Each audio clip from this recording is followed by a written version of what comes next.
Bom dia, irmãos. Graça e paz da parte de Jesus, amém? Que Deus abençoe vocês a cada dia, irmãos.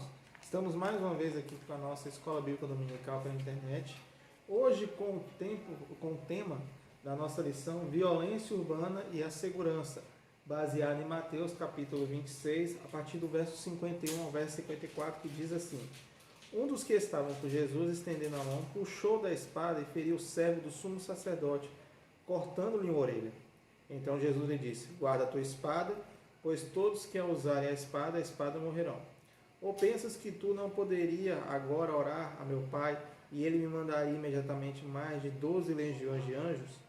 Como, pois, se cumpriram as escrituras que dizem que assim deve acontecer? Irmãos, aqui nós vemos uma passagem muito conhecida do momento em que Jesus está para ser preso. Então o apóstolo Pedro puxa a espada e ataca os soldados ali com a intenção de proteger Jesus, né? Com a intenção de proteger o mestre. O que eu gostaria de compartilhar com os irmãos hoje é o seguinte assunto. É a questão da violência que ela está permeando na nossa sociedade, nos nossos lares e na nossa igreja. Isso mesmo, irmãos. Na nossa sociedade, nos nossos lares e nas nossas igrejas. Pastor, como assim? Bom, eu gostaria de compartilhar um texto da palavra de Deus quando diz assim: Jeremias capítulo 14, verso 20 diz o seguinte: Senhor, reconhecemos a nossa impiedade e a iniquidade dos nossos pais. Temos de fato pecado contra ti. Irmãos, essa passagem bíblica de Jeremias, quando as pessoas falam isso, né? Quando o povo de Israel fala isso, é porque eles perceberam e eles estavam atentos do pecado, do erro que eles estavam cometendo. E qual foi a consequência do erro disso? Do erro do povo de Deus? A consequência foram 70 anos no cativeiro babilônico. Ou seja, Deus ele passou instruções para o povo. Deus passou instruções para que eles pudessem seguir. Deus passou requisitos, diretrizes, formas de governo. E mesmo assim o povo queria fazer tudo do jeito deles. Raciocina um pouco comigo. Deus antes governa a nação, um sistema teocrático. Depois levanta os juízes, que eram direcionados por Deus. Aí o povo não gosta. Levanta os reis, 3 reis unidos. Saul, Davi e Salomão. Depois os filhos de Salomão, que era Jeroboão e Roboão, eles assumem o reinado e o reinado se quebra. E então, em 580 e poucos, 585, se eu não me engano, os assírios atacam a tribo do norte, e aí aquela divisão que aconteceu ali, onde o Jeroboão fica com o reino do sul e Roboão fica com a tribo do norte. E aí acontece isso, e nesse momento, o que a gente vê? A gente vê ali desobediência.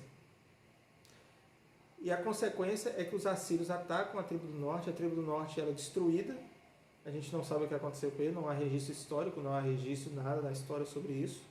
E a tribo do sul, que se constitui o povo de Deus, recebe o nome de judeus, porque vieram de Judá. E aí, a partir daí, tem todo o desenrolar de uma história. Mas Deus passa lá em Levítico instruções que o povo deveria seguir. Instruções quais? Sobre o cuidado da terra. Eles deveriam plantar na terra 6 anos e no 7º ano deixar a terra descansar. O povo novamente não fez o que Deus mandou. E novamente, Deus ele usa da justiça para que o povo pudesse entender o recado que Deus estava falando. Porque o nosso Deus, ele é um Deus poderoso, um Deus de amor. Mas ele também é um Deus de justiça. O pai que ama o filho de verdade, o pai que tem coragem de fazer tudo pelo filho, ele sabe que ele precisa amar o filho. Ele sabe que ele precisa cuidar do filho. Ele sabe que ele tem que zelar pelo filho. Mas ele sabe que o filho também merece ser punido quando é desobedecido.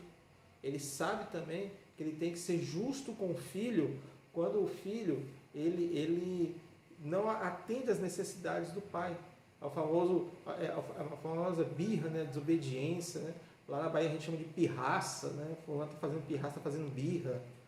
Então a criança ela desobedece, o pai vai lá? O pai vai lá e corrige. O povo de Deus fazia a mesma coisa. Deus passava instruções e o povo não obedecia, estava fazendo birra, fazendo pirraça, estava fazendo, como lá na Bahia, estava fazendo caruara e o povo não estava obedecendo. E aí o que acontece? Deus pune o povo como? 70 anos no cativeiro babilônico. Irmãos, nós nos deparamos hoje com uma dura realidade na nossa igreja, na nossa vida, na nossa sociedade, nas nossas famílias, nos nossos trabalhos. Primeiro tópico da nossa lição hoje, dura realidade. Qual é a dura realidade que nós temos enfrentado? Cada vez mais a violência ela tem permeado a nossa sociedade. Mas o porquê que a violência permeia a nossa sociedade? Se a gente for avaliar um pouquinho e a gente for buscar respostas na palavra de Deus, nós vemos vários versículos bíblicos e Mateus capítulo 24, verso 12 diz o seguinte: e por se multiplicar a iniquidade, o amor de muitos esfriará. E se você for procurar o significado da palavra iniquidade no dicionário, significa o seguinte: ação ou coisa contrária à moral e à religião. Ou seja, a religião, como está descrito aqui no dicionário, ou a orientação da parte de Deus, que nós podemos colocar, nós que somos cristãos, que reconhecemos Deus, nosso Senhor e Salvador, nós entendemos o recado de Deus para as nossas vidas. Deus fala conosco, vai por ali, nós vamos por aqui. Deus fala conosco, vai por aqui, nós vamos por aqui. Mas se Deus fala conosco, vai por aqui, nós vamos por aqui, nós somos desobedientes. Então, Deus ele determina isso para nós, nos orienta, porque Ele nos ama, Ele quer ver o melhor. Ele quer cuidar dos filhos dele, nós somos os filhos dele. E a iniquidade está dizendo para nós o seguinte, que é uma ação contrária à moral e à religião, ou seja, é uma ação contrária àquilo que Deus estabeleceu. Em Mateus capítulo 24, verso 12, ele diz o seguinte: por multiplicar a iniquidade, ou seja, a multiplicação da desobediência, da restrição, da falta de comunhão, a iniquidade, a multiplicação da falta de compromisso com Deus, da falta de temor de Deus, da falta de amor a Deus, faz com que o amor de muitos esfrie. E que tipo de amor é esse? Qual o tipo de amor que está aqui? É o amor do marido com a esposa? É o amor dos pais com os filhos? É o amor para com o próximo? Irmãos, o evangelista Mateus, ele escreve essa carta aqui, direcionada para os judeus, e aí o que ele fala para nós? O amor de muitos, o amor de todos nós. Porque nós estamos vendo pessoas e está ficando cada vez mais comum na nossa sociedade, pessoas que estão vivendo à margem da sociedade, nós estamos vendo isso comum. Pessoas que estão em pecado, pessoas que estão vivendo em adultério, pessoas que estão se relacionando com o mesmo sexo, ou estão traindo e fazendo coisas cada vez mais erradas. E o que isso traz para nós? Traz para nós que o amor está se esfriando. O amor a Deus, o amor para com o próximo, o amor do marido para a esposa. Eu estou lendo um livro que recentemente, em uma das passagens do livro, o autor, ele fala o seguinte, que uma pessoa que ela é bem resolvida e bem feliz no seu casamento, ele não tem motivos para procurar uma relação extraconjugal. E muitos casamentos hoje estão acontecendo porque as pessoas não se amam de verdade, não se entregam, não estão entendendo o real significado de um relacionamento. É uma dura realidade, mas é algo comum nas nossas igrejas. E acontece o quê? Traição, violência doméstica, ocorre brigas, ocorre discussões, falso testemunho ou má testemunho. O cara mora no edifício, só tem ele de crente lá, ele e a esposa. Mas o apartamento do cara é o apartamento mais barulhento, onde mais tem briga. E os vizinhos vão falar, se é para ser crente brigando desse jeito, não tem um troço errado aí. Eu acho que tem, né? A melhor maneira de a gente evangelizar o vizinho é fechando a porta com educação e a gente podendo demonstrar que nós somos pessoas mudadas e transformadas. Essa é a melhor maneira de você pregar o evangelho para o teu vizinho. A iniquidade cresce assustadoramente. Cresce de uma maneira assim terrível. E o que nós precisamos entender? Nós precisamos entender que tudo isso é uma realidade hoje nossa. Se você for, como diz lá na Bahia, escrafunchar a vida de várias pessoas dentro das igrejas hoje, você vai ver casos de pais que estão agredindo os filhos, ou filhos que estão agredindo seus pais, maridos agredindo as suas esposas, ou esposa agredindo seus maridos. Ou seja, virou uma cachorrada. É isso que virou. Virou assim uma casa de mãe Joana, virou uma casa de uma confusão do nada. Por quê? Porque eles não estão vivendo princípios bíblicos, princípios de mudança, princípios de transformação, princípios de uma melhora na sociedade. Princípios esses que quando nós vivenciamos isso, nós precisamos demonstrar que isso faz diferença na vida da pessoa. Irmãos, não tem nada mais maravilhoso do que uma pessoa olhar para você e ver, fulano mudou. Fulano não é mais o mesmo. Beltrano agia de um jeito, agora não age mais. É isso que o povo quer ver em nós. O povo não quer ver em nós a gente chegando de carro importado. O povo não quer ver em nós a gente postando foto em rede social, em praia, em montanha, na roça, em barco. O povo não está preocupado com isso, não. A gente olha, a gente vê, mas assim, não quer dizer nada.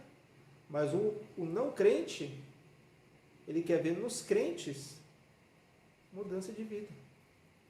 Mudança de vida. A sociedade está cada vez mais violenta. Cada vez mais violenta. E a tendência dessa violência é cada dia mais ela crescer, ela aumentar. Então nós entendemos que Deus tem algo tremendo para fazer em nossas vidas, mas nós precisamos obedecer ao chamado que Deus tem para nós. Se nós não atentarmos para aquilo que Deus está falando para nós, nós vamos ficar totalmente fora e totalmente obtusos daquilo que Deus quer que façamos. Irmãos, é uma dura realidade que a violência ela permeia hoje todas as arestas da sociedade. Isso é comum. Infelizmente chegamos a um nível que é comum. Nas famílias, no trabalho, na igreja, nos órgãos públicos, em agências voltadas para a área do esporte, enfim, todos os locais. Mas, irmãos, nós precisamos entender que essa realidade é nada mais, nada menos que uma profecia bíblica que está se cumprindo. Uma profecia bíblica. No final dos tempos, o amor de muitos esfriará. No final dos tempos, a iniquidade cresceria. No final dos tempos, as pessoas olhariam para as outras de maneira diferente. No final dos tempos, você teria o dinheiro e não teria onde gastar. Hoje você chega em vários segmentos da sociedade, vários tipos de comércio, de segmentos diferentes. Aí você escuta a pessoa falar assim, não tem a mercadoria para vender. Ah, quando que vai chegar? Não sei. Tenho dinheiro, mas não tem mercadoria para comprar. Já estamos chegando nesse ponto, irmãos. É uma dura realidade, mas é algo que nós temos que vivenciar em nossa vida. A nossa parte e a parte de Deus. Irmãos, Deus, Ele faz a parte dele o tempo todo, mas Ele quer que nós façamos a dele. Quando o povo sai do cativeiro babilônico, qual é a decisão mais radical que eles tomam? Esdras toma uma decisão, assim, junto com Neemias, que foi uma decisão catastrófica.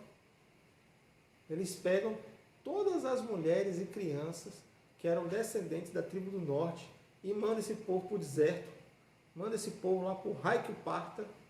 E aí o que acontece? Uma mulher sozinha, sem marido, com filho para sustentar, o que essa mulher não faz? Ela vende o corpo, ela rouba, ela se prostitui. Ela chega ao nível do poço por desespero, irmãos. Desespero. É isso que acontece. É isso que acontece em nossas vidas. Se nós não atentarmos para aquilo que Deus está fazendo. Se nós não deixarmos Deus direcionar a nossa vida. O povo estava com medo de voltar para o cativeiro babilônico. Então Esdras e Neemias tomam a decisão, vamos tirar qualquer pessoa que possa interferir e possa contaminar, para a gente ter aqui pessoas voltadas para o reino de Deus. Judeus autênticos verdadeiros. Judeus assim, vamos dizer assim, nos dias de hoje, né? Os judeus raiz, não é os judeus Nutella, não. Os judeus na essência mesmo. E aí eles dispersam um monte de mulheres e crianças lá para o meio do deserto. Irmãos, aquelas mulheres não sabiam o que fazer. E aí eles começam a fazer lei, faz a lei. Quando Jesus nasce, 400 anos depois,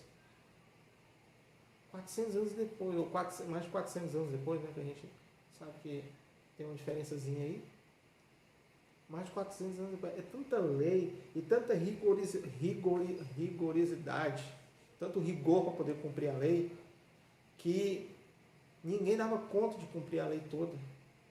Por isso que Jesus, quando ele ressuscitava no sábado, curava no sábado, fazia milagre no sábado, usava o sábado, e aquele povo falava assim, não, mas ele não está guardando o sábado. Estava sim, guardando o sábado sim. E ele vai falar, é mais importante Deus para o sábado que o sábado para Deus. Isso que é o mais gracioso, mais maravilhoso. Irmãos, nós nos deparamos, se você digitar na internet sobre dados estatísticos sobre violência, em 2019, foram registrados no Brasil 39.527 homicídios entre janeiro e setembro. Registrados. Fora os que não foram registrados. De repente a pessoa matou outro aí, enterrou e pronto, acabou. Lá no meio da roça, em algum canto aí, a pessoa nem sabe. O IBGE e as outras fontes de pesquisa nem sabem disso. Então foram registrados 39.527 homicídios. Tráfico de drogas, um que mexeu com a mulher do outro, briga, não importa. O que importa é que houve homicídios. Pessoas perderam a vida dela. Mas o que levou ela a tomar a se envolver nisso? Essa semana eu estava vendo um trecho do sermão de um pastor, eu não recordo o nome dele, e aí ele falou algo interessante, que um outro pastor passou uma experiência, né? Que foi a seguinte: esse outro pastor estava na igreja e de repente ele tomou uma cantada da irmã e obviamente ele não cedeu à cantada da irmã, né? Mas quando ele chegou na reunião dos pastores da cidade dele lá, que eu nem sei qual é, ele foi e contou essa situação e ele ainda achou revoltante a atitude da irmã. Então um pastor mais experiente, um pastor com mais conhecimento vai falar assim: e o que você estava fazendo para dar brecha para essa irmã, para ela estar fazendo isso?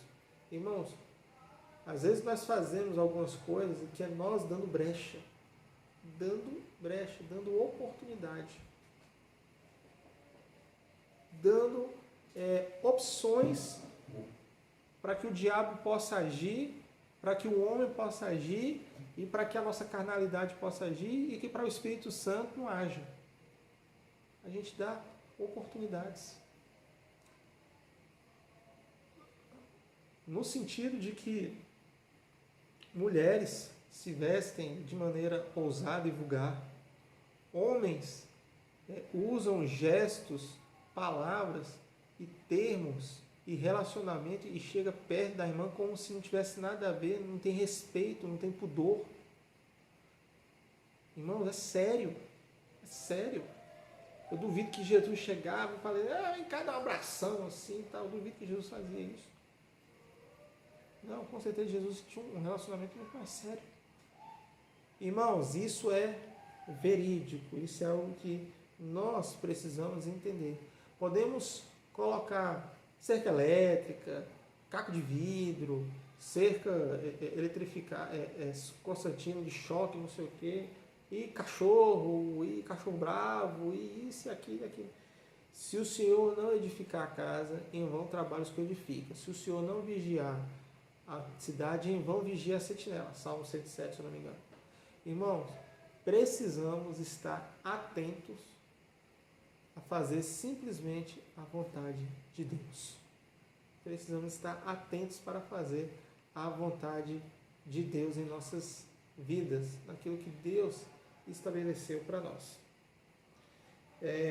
O nosso próximo tópico, ele fala sobre algumas situações. Nos deparamos, irmãos, com várias situações no nosso cotidiano a cada dia.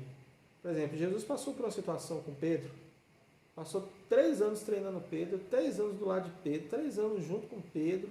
Pedro, assim, era uma pessoa de frente com Jesus. E aí, na hora que chega o exército, ele vai lá, tira a faca e corta a orelha do soldado. E aí, Jesus deve ter pensado assim, meu Deus do céu, 3 anos, esse cara não aprendeu nada. Não aprendeu nada.